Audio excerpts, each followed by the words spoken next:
terminons cette série de vidéos par les éléments du mixage audio qui ont pour objectif de réaliser l'ambiance finale de la pièce musicale. Ici, on parlera d'ambiance stéréophonique, mais avec un équipement plus sophistiqué, on pourrait parler d'ambiance multicanaux ou de cinéma maison. La façon la plus simple d'aborder le mixage final, c'est de se mettre dans la peau de la personne qui écoutera la pièce musicale. On imagine cette personne assise au centre devant un système de son stéréophonique. En théorie, en fermant les yeux, cette personne devrait pouvoir situer mentalement la disposition des instruments, des voix ou des sons dans le champ stéréophonique, de gauche à droite en panoramique et d'avant en arrière en profondeur. Puis avoir l'impression d'une ambiance, exemple une grande salle, une petite salle, être à l'extérieur, être dans une cathédrale, etc.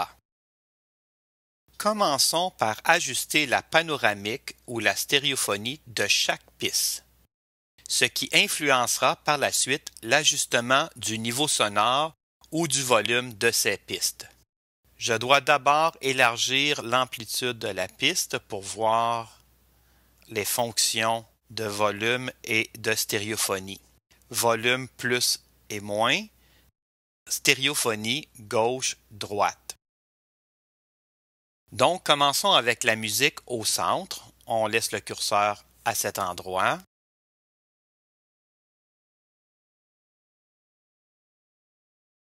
Le personnage qui marche et le chien qui jappe,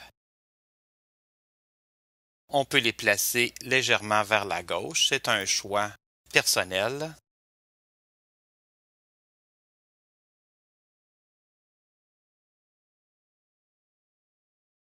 Ensuite, plaçons les oiseaux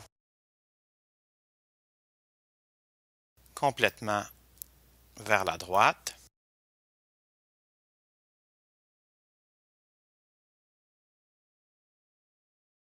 J'aimerais avoir le premier coup de tonnerre complètement à gauche et le deuxième coup au centre.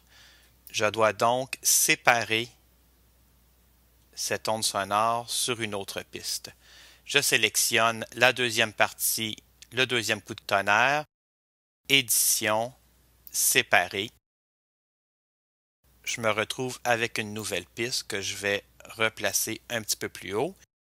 Donc, premier coup de tonnerre complètement à droite, deuxième coup de tonnerre, je le laisse au centre. Et on termine avec les loups que je vais placer à gauche.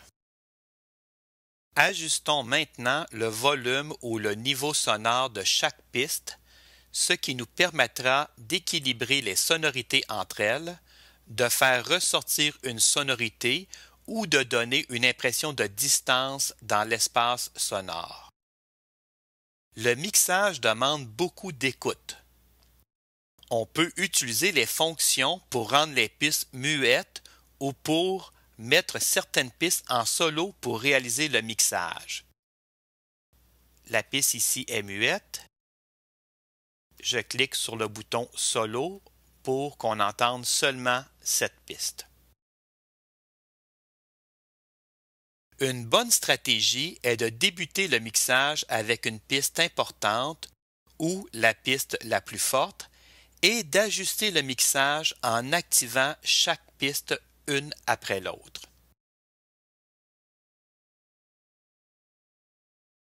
Laissons la musique à son volume actuel. Diminuons la trame sonore qui représente la marche dans la forêt.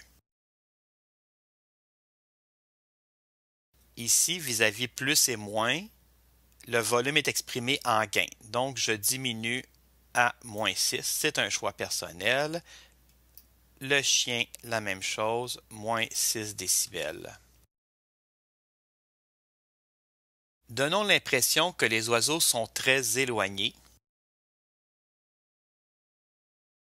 j'ajuste les oiseaux à moins 24 décibels.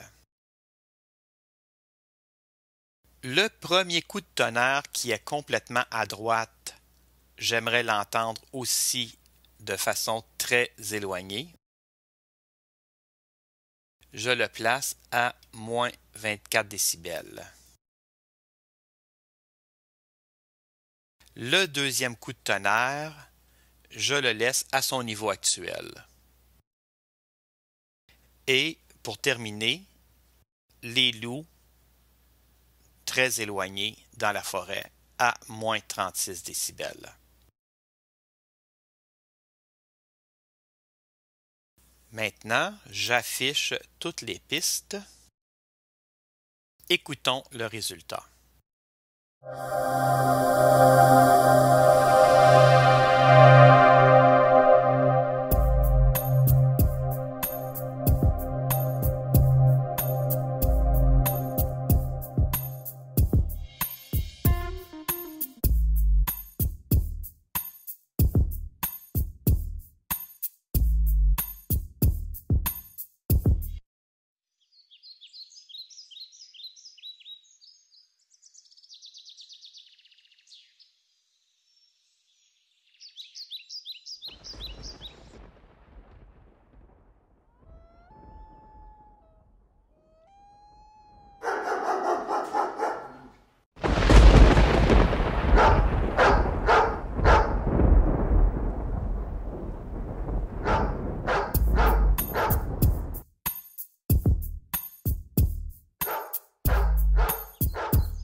On aurait pu aussi ajouter des effets sur une piste ou un groupe de pistes.